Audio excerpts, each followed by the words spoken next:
On the morning of November 3rd, Russia made a catastrophic mistake. Ukrainian drones have struck and damaged a Russian radar system on gas production platforms in the Black Sea. Its elite special forces, the infamous Espanola unit, thought they had found a floating fortress in the middle of the Black Sea. But President Zelensky had already delivered his warning. No Russian asset in Ukrainian waters is safe. Videos provided by the service appear to show at least one and possibly two drone hits on the jack-up legs of a platform. The payback was instant and surgical, as Ukraine asserted a new devastating truth. Russian dominance in the Black Sea is officially over.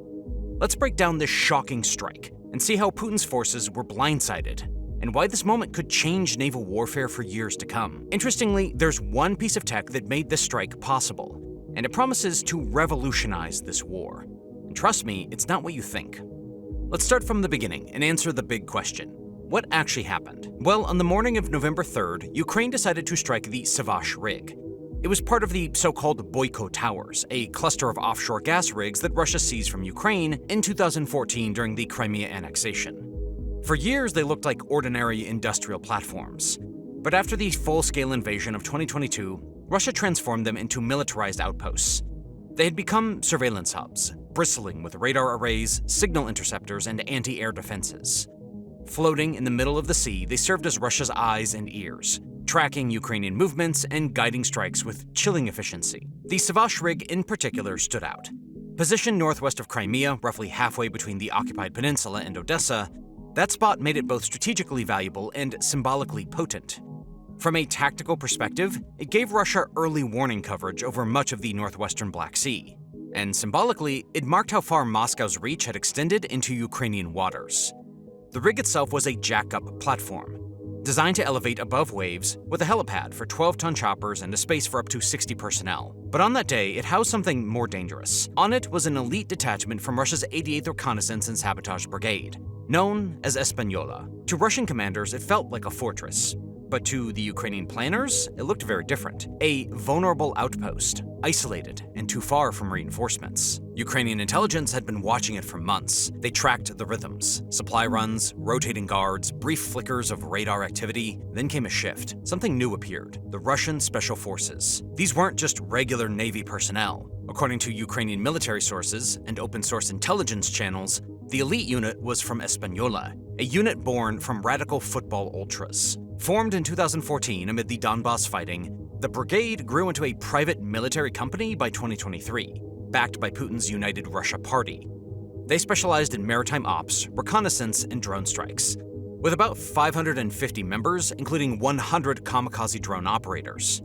Their presence on Savash signaled how seriously Russia valued the rig. It also revealed what Ukraine feared the most: a precision strike from the rig that would bypass their defenses and hit them where they felt the safest. Intel pinpointed an anti-tank guided missile crew there as well, ready to target Ukrainian coastal assets. Because of this, Ukraine had to act. When the operation began, it didn't start with a dramatic missile launch. It started with silence. A few faint blips on the radar, low to the water, too small to classify. By the time Russian sensors registered the movement, the drones were already closing in. Ukrainian reconnaissance had confirmed every detail hours earlier: the troop positions, antenna arrays, and comms tower.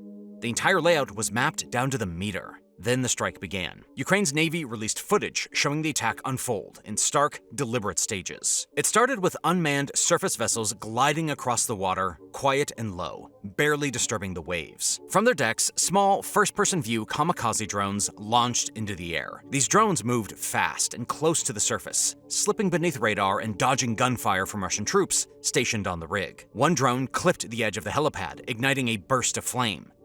Seconds later, another slammed into the rig's lower support legs. The impact triggered secondary explosions, likely from stored ammunition or fuel. A fireball erupted, casting a sudden glow across the horizon.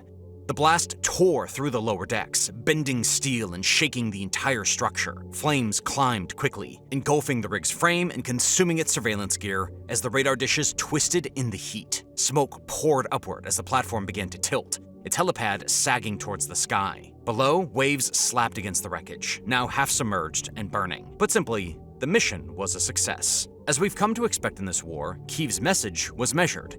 Just a short statement. Enemy reconnaissance hub neutralized. The elite special forces unit and ATGM crew were destroyed. No fanfare, no theatrics. It was a calculated surgical operation, and it was meant to send a message, not just to Russia, but to every observer watching the war unfold. On the other hand, Moscow's reaction told its own story. State media went quiet at first, then pivoted to deflection. The defense ministry claimed a Ukrainian boat was downed by Lancet drones, recycling old footage to spin it as a win. Independent Russian channels murmured about casualties among Espanola troops. But the Kremlin's silence spoke louder than any official denial could. No numbers were released, but the strike wiped out the detachment. Dozens of ultras turned operators, gone in seconds. Tactically, the impact was severe. The rig had been feeding surveillance data to Russian units guarding Crimea. Its destruction created a blind spot over key shipping lanes and coastal routes, precisely the areas Ukraine had been working to reopen. With Savash out, Russian anti-tank guided missile crews lost their perch,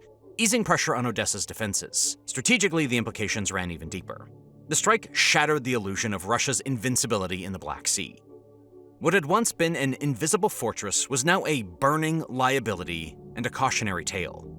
It challenged the idea that Russia could dominate the sea through distance and intimidation alone.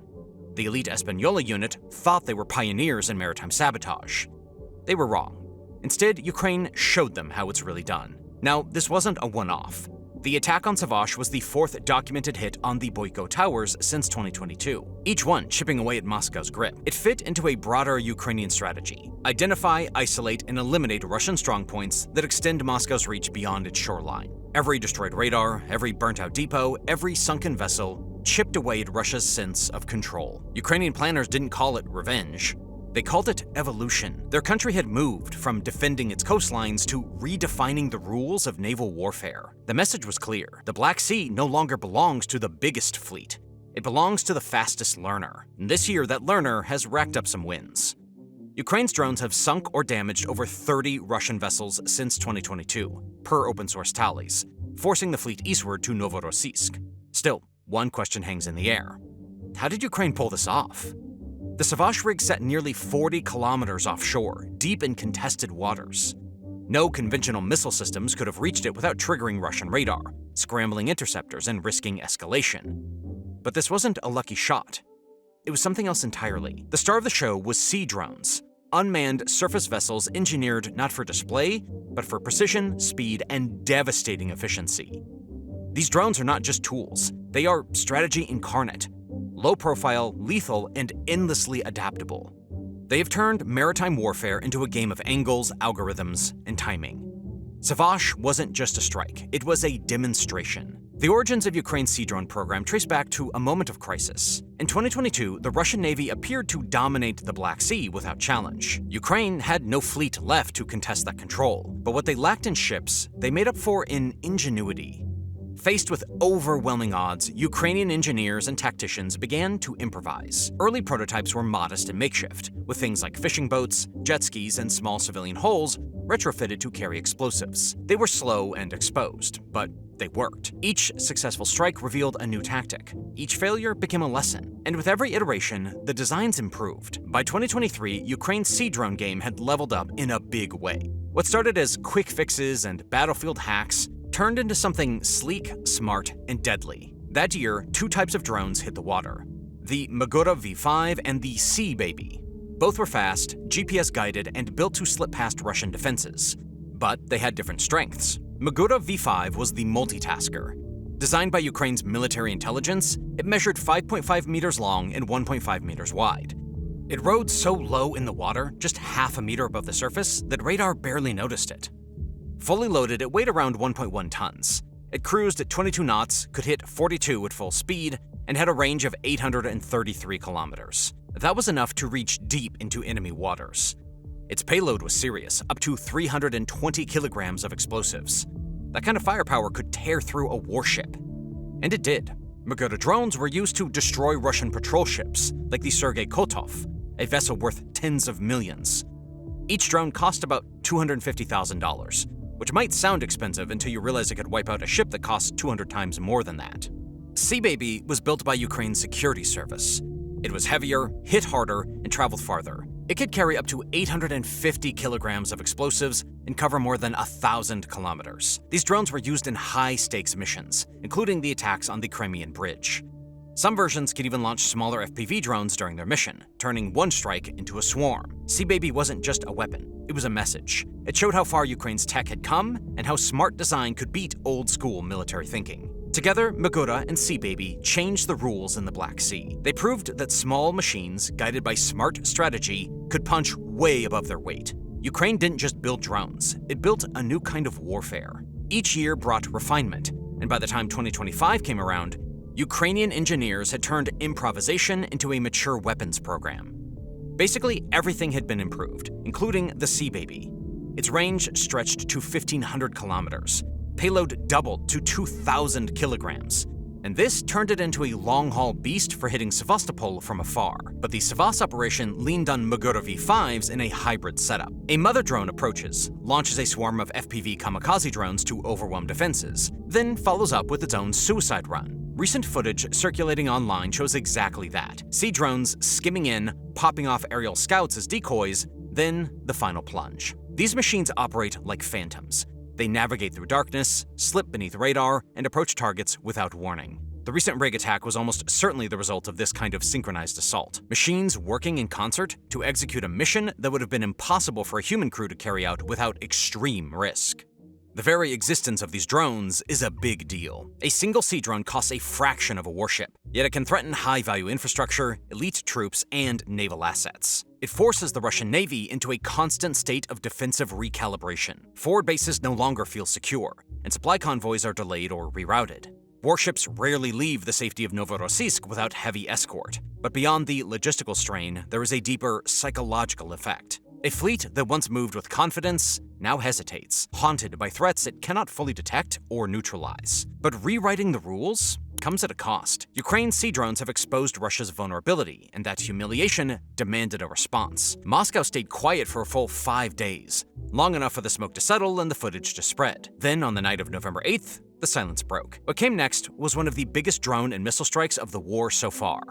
The sky over Ukraine was filled with more than 450 drones and 45 missiles, all aimed at power plants, substations, and gas lines. Russia wasn't answering with words. It was answering with darkness. By sunrise, millions of Ukrainian homes were in the dark. Water pumps stopped. Hospitals switched to backup generators. And in Zaporizhzhia, shrapnel tore through an apartment building, injuring dozens and killing 15 people, including 5 children. Winter had arrived early, and Russia made sure it hurt. Ukraine's Navy summed it up in one sentence the next morning. Russia hit the grid because Ukraine had just blinded their eyes in the Black Sea. Take out their rig, and they take out your winter net.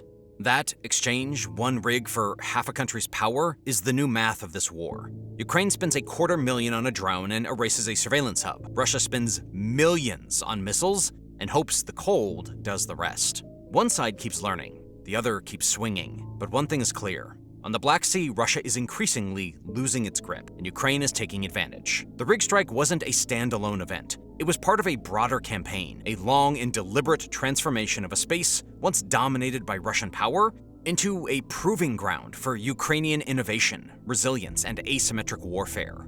Back in 2022, the Black Sea was Russia's playground. Their fleet operated with near total impunity, launching missile strikes from Crimea, blockading Ukrainian ports, and daring the international community to intervene. Sevastopol stood as a floating fortress, a symbol of unchecked naval dominance. For months, Ukraine's access to its own coastline was more aspiration than reality. Then came a turning point. One morning, the illusion of Russian invincibility was shattered. Ukraine fired a Neptune missile with surgical precision, and the Moskva, Russia's flagship, sank beneath the waves, taking 40 sailors with it. After the loss of the Moskva, Ukraine didn't hesitate. It accelerated its shift towards small, agile, unmanned systems. The weapons described earlier, sea drones, coastal artillery, and precision missiles, began to define the rhythm of the fight. These tools created a layered threat environment that forced Russian ships to retreat behind hardened positions. Ports that once bustled with Russian logistics became zones of caution. Supply routes were rerouted, operations delayed, and bases reinforced. But every adjustment came with a cost. Each move eastward, towards Novorossiysk or deeper into the Sea of Azov, narrowed the space where Russia could safely project power. This transformation wasn't driven by hardware alone. It was powered by bold thinking and relentless experimentation. Ukrainian strikes on the Crimean Bridge, fuel depots, and offshore platforms revealed a new doctrine. No target is too remote, too fortified, or too symbolic to be hit. Even elite units like Espanola, once considered untouchable, now operate under constant threat from systems they can't always detect or counter. The brigade's naval detachment, fresh from Chasov Yar assaults in summer of 2025, thought Savash was a safe redeploy. It wasn't. Strategically, the implications are enormous. Russia's ability to dominate the maritime domain has been fractured. Its capacity to support ground operations, control trade routes, or reinforce blockades has been constrained. Ukraine's control over contested sea lanes has allowed its grain exports to resume at scale. In 2024 to 2025, Ukraine shipped 29.4 million tons of corn and 18.5 million tons of wheat, the third highest on record, via a corridor hugging Romanian and Bulgarian waters, safe from Russian interdiction.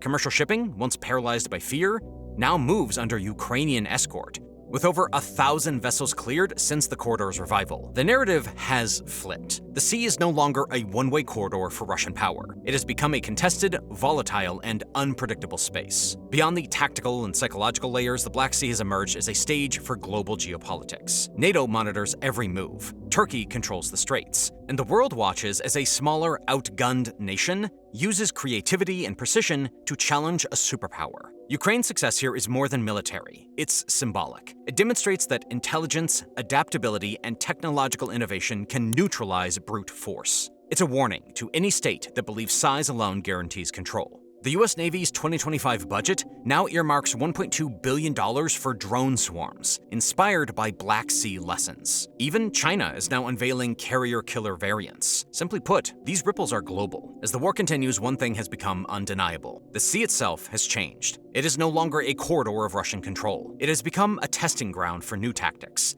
a proving ground for unmanned systems, and in many ways, a victory lab for Ukraine. Every successful strike, whether on a rig, a warship, or a logistics hub, reinforces a simple but devastating truth from Moscow. The Black Sea is no longer theirs to command.